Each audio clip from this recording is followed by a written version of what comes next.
Si tu te sens un peu confuse actuellement dans ta relation, un peu perdu, tu as du mal à évaluer si tu as envie de rester dans cette relation ou bien quitter carrément le mec avec lequel tu es, peut-être cette vidéo va t'intéresser parce que je vais te partager un outil de coaching que je partage notamment aux femmes de cœur qui viennent en accompagnement personnalisé avec moi. En tout cas, dans ce cas précis où elles se disent « Tiens, je ne sais vraiment plus quoi faire ». Ce que je te propose ici, c'est un exercice simple qui va te permettre sur les 10 prochains rendez-vous que tu vas avoir avec lui d'identifier ton curseur de niveau de bien-être relationnel. En gros, est-ce que je me sens bien à son contact ou est-ce que je me sens moins bien? Alors, on va le voir, il y a deux niveaux. Quand je dis bien ou moins bien, il y a deux niveaux de subtilité pour être encore plus précis, si tu veux, dans l'identification et l'expression de tes ressentis à l'égard de cette relation.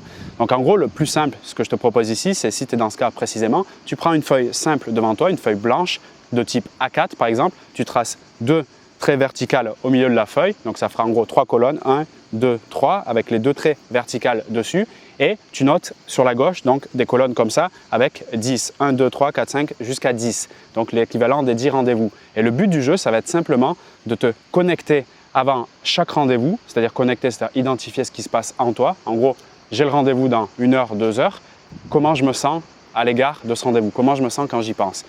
Deuxièmement, quand je suis dans le rendez-vous, comment se passe le rendez-vous en termes de, si tu veux, d'émotion, comment je me suis senti pendant le rendez-vous. Et après le rendez-vous, 1 heure, 2 heures, 3 heures après, peut-être après m'être couché si c'était le soir, comment je me sens après. Donc avant le rendez-vous, 1, 2 heures avant, pendant le rendez-vous et après le rendez-vous. Donc ça, c'était pour les 3 colonnes, avant, pendant, après.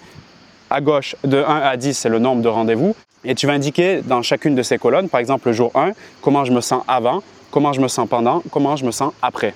Je pense que c'est clair maintenant. Donc, imagine, premier rendez-vous, donc à partir du moment où tu fais cet exercice, comment je me sens avant? Ben, imagine, tu dis, tiens, je me sens pas bien, ok, parce que peut-être j'ai peur, etc. Tu mets pas bien. Pendant le rendez-vous, ça va durer 1, 2, 3 heures. Comment, quand tu feras cet exercice, bien sûr, en rentrant chez toi après le rendez-vous, comment tu t'es senti pendant le rendez-vous? Là, tu te rappelles les moments, etc. Globalement, l'expérience était comment? Par exemple, tu vas dire, ben, pas bien. Et après le rendez-vous, donc quand je suis chez moi et que j'y pense, et au moment même d'ailleurs où j'écris cette feuille, comment je me sens? Pas bien. Si tu vois que tu écris pas bien, pas bien, pas bien le premier rendez-vous, tu continues tes rendez-vous, tu verras que la force, si tu veux, de l'écriture, c'est que ça va te mettre au clair sur la situation réelle de ce qui se passe. C'est pour ça que quand tu es perdu, confus, c'est parce qu'il y a plein de pensées qui volent, qui ruminent, qui reviennent, qui repartent et on ne sait pas trop. Le fait d'écrire, ça stabilise le truc et ça le rend vraiment réel, physique, matériel. C'est pour ça que c'est très puissant de faire cet exercice. Donc, bien sûr, on ne va pas lui parler forcément que tu fais cet exercice, c'est très personnel, c'est entre nous. Fais ça vraiment pour toi d'un premier temps.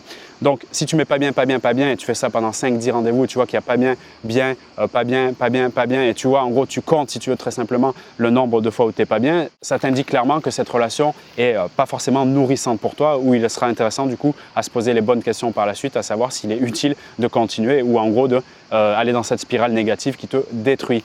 Donc maintenant pour le niveau 2, en termes de subtilité, sur la qualification émotionnelle, sur le vocabulaire finalement que tu utilises pour désigner tes émotions, au lieu de bien, pas bien, qui est assez vague, tu vas vraiment identifier, si tu en es capable, hein, on est sur le chapitre de la conscience émotionnelle, c'est-à-dire l'identification, la clarté, la précision sur ce que je ressens, tu vas indiquer les mots plus précis. Au lieu par exemple de dire pas bien, ben, tu pourras identifier si tu es stressé, si tu es anxieuse, si tu es triste, si tu as peur, tu vois. Plus tu mets de la précision, plus quand tu vas faire après le bilan, après les 10 rendez-vous, plus tu vas justement te rappeler qu'est-ce que cette relation, au fond, puisque c'est la relation que tu es en train de créer, qu'est-ce qu'elle te fait vivre et comment tu expérimentes cette relation sur le plan émotionnel. C'est très important cette partie-là.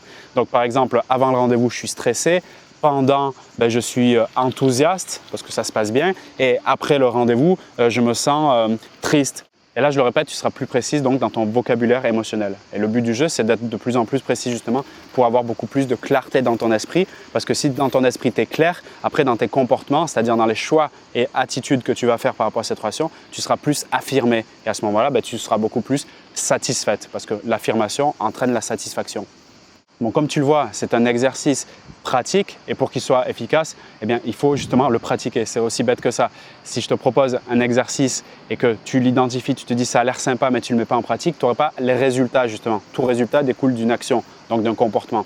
Donc si ça te parle, si tu te sens vraiment dans cette situation un peu confuse, comme certaines femmes que je peux accompagner quand elles sont en relation avec un homme, je t'invite vraiment à le mettre en pratique. Il te suffit juste de 10 rendez-vous pour le voir et quand tu auras ta feuille A4 devant toi avec toutes les informations que tu as notées, tu verras par expérience, ce que je peux te dire, c'est que ça peut faire un certain choc, mais ce choc émotionnel est très positif parce que ça va être une ouverture de champ de conscience et donc une ouverture de nouvelles possibilités pour toi. Donc en gros, tu grandis en faisant ça.